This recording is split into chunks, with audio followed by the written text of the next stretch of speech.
Welcome back అరు foods.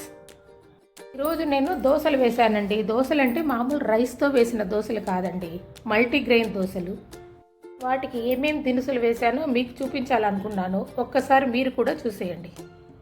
వీటన్నిటిని నేను రైస్ కుక్కర్ కప్పుతో కొలుచుకున్నాను.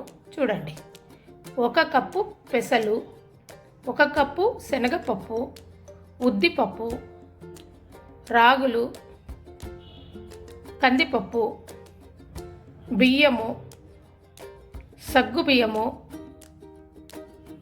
అటుకులు, వీటన్నిటినీ 2-3 సార్లు నీటితో కడిగి వేయండి. 8 గంటలు నానబెట్టండి. ఇలా కడిగిన తర్వాత 1 స్పూన్ మెంతులు వేసి నైట్కి పిండి రుబ్బేసేయండి.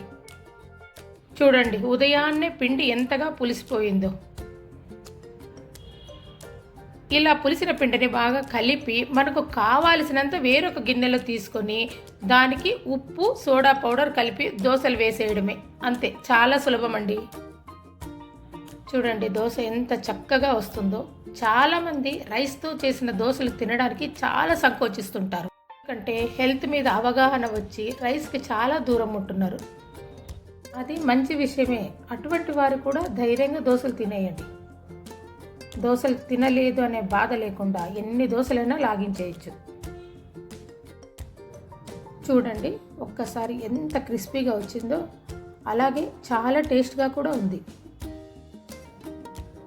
మీరు కూడా ఇలాంటి దోశలు వేసుకొని పల్లి చట్నీతో సర్వ్ చేయండి. హెల్త్గానే ఉంటుంది, టేస్టీగానే ఉంటుంది. Thank you. Bye bye.